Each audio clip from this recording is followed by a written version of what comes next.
The twin suns of Taurin, 3 rose like molten coins over the empty plains, washing the valley in gold and silver light. For miles, nothing stirred except the wind and the soft hum of the irrigation lines that fed the little farm tucked at the edge of the desert.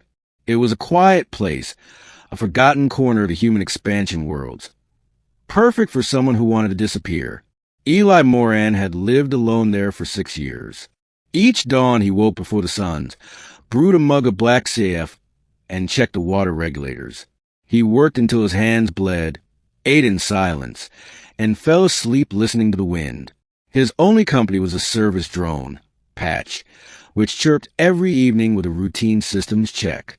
It wasn't much of a life, but it was peaceful, until the loneliness began to ache. He laughed at the ad the first time he saw it on his console, cross-species companionship program, because even stars deserve company. A joke, he thought, but the nights grew longer and the silence heavier. One evening, half drunk on home-brewed spirits, Eli filled out the questionnaire, hobbies, temperament, preferences. In the field marked desired traits, he had typed strong, honest, kind. He hit send, forgot about it, and went to bed. 3 weeks later, a message arrived. Match confirmed. Delivery ETA, 0900 Standard Time. Eli blinked at the message, certain it was a scam. But at precisely 9 the next morning, the sky split open with blue flame. A shuttle descended, scattering dust and light across his fields. He stepped outside, shielding his eyes as the engines cooled. The ramp lowered with a hiss of steam. Out stepped someone, something, so tall she had to duck beneath the frame. Her skin shimmered like brushed metal in the sunlight, shifting between hues of violet and silver. Long hair the color of dusk fell over her shoulders, and her eyes glowed faintly from within, like twin moons seen through mist. Eli's jaw went slack. "You've got to be kidding me," he murmured. The woman looked down at him, a faint smile tugging at her lips. "Are you Eli Moran of Parcel 19? Yeah, that's me." She extended a hand the size of a shovel blade. "I am Lariah of Oronvel. The program sent me here. I hope this arrangement will be mutually beneficial." Her voice was low, melodic, and carried the soft resonance of distant thunder. Eli swallowed hard. You're not exactly what I expected." Lariah tilted her head. "The program said you requested a partner who was strong enough to help with farm work." He winced. "Guess I should have been more specific."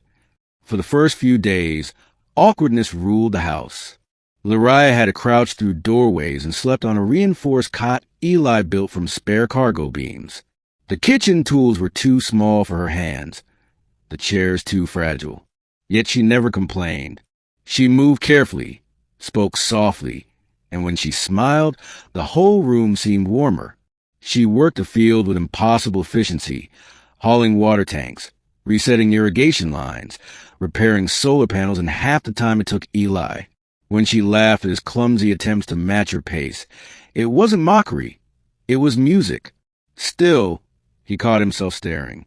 She was easily twice his height, her every movement filled with grace and strength. And beneath that alien beauty was something gentler, something wounded he couldn't quite name. One evening, as they repaired a broken harvester, Eli finally asked, "So, what made you sign up for something like this?" Lariah tightened the bolt and looked toward the suns. "My world is quiet now," she said. "Our species is fading. Many of us seek connection beyond Oronvel, to be useful again." "Useful," Eli repeated. "You talk like a machine." Her eyes softened. "Machines are repaired when they break. People are forgotten."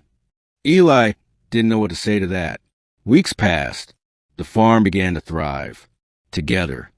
They rebuilt the greenhouse domes, replanted crops, and even coaxed a few seedlings out of the barren soil. Lariah's laughter filled the evenings, and Eli's silences grew shorter. When a sandstorm tore through the valley one night, ripping the irrigation nets apart, Eli rushed out with his coat pulled tight through the blinding dust. He saw Lariah standing against the storm, shielding the fragile crops with her massive frame. "Get inside," he shouted. She turned, voice lost in the wind. Not until it's safe. They worked until dawn. By the time the storm passed, half the field were gone, but the other half survived. Because of her, Eli collapsed beside her in the mud, gasping for breath. Remind me, he panted, to never argue with someone who can outlift a tractor. Lariah laughed, a deep, tired sound, and for the first time, she leaned her forehead gently against his. Remind me, she whispered, to never underestimate human stubbornness. After that night, things changed. They began sharing meals on the porch after work, watching the twin suns set over the fields. Lariah told him stories of her world. Vast crystal oceans, cities grown from living coral, skies alive with songbirds of light.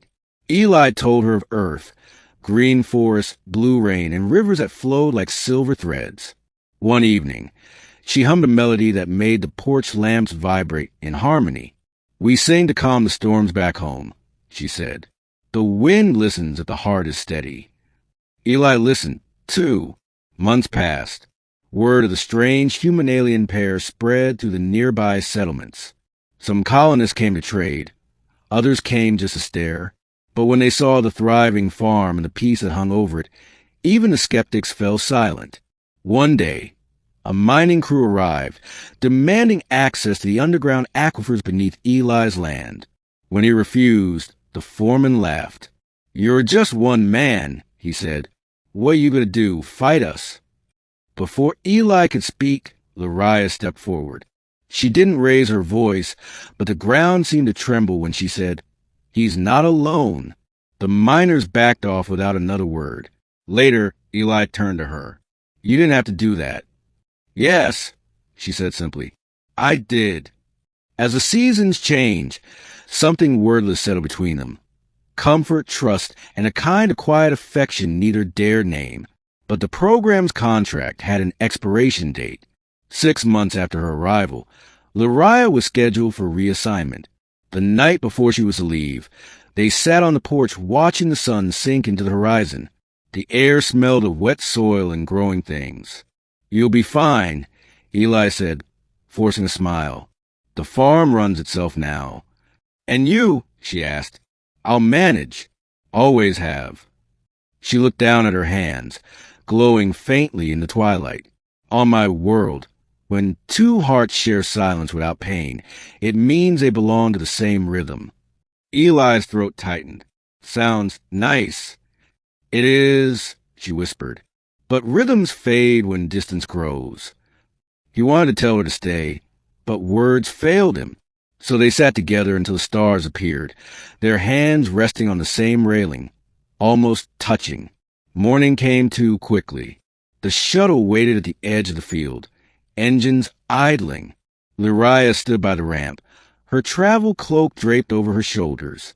I thought I was sent here to serve, she said softly. Instead, I learned to live again. Eli tried to smile, but his eyes burned, and I thought I was buying company. Turns out I found something real. She knelt until her gaze met his. For a long moment, neither spoke. Then she pressed a small crystal into his palm. When you hum into this, she said, the wind will carry the sound across the stars. I will hear it. He closed his fingers around it. You sure you'll hear me from that far? Her smile was sad and radiant. I already do. The shuttle rose, leaving trails of blue light across the dawn sky. Eli watched until it vanished, the wind tugging at his coat. The farm felt emptier after she left, though her presence lingered everywhere. In the steady hum of the irrigation lines, in the songs the wind carried through the domes, in the way the crops seemed to lean toward the morning light. He kept her crystal on the porch rail. Some nights, when the loneliness crept back, he'd hum softly into it. The air would stir, and for just a heartbeat, he'd swear he heard another voice, low, musical, answering from far beyond the stars. Life went on. The crops flourished. Settlers came and went, and Eli grew older. But the locals still spoke of the quiet human and the towering alien woman who had once walked the fields together, the ones who taught the desert how to bloom.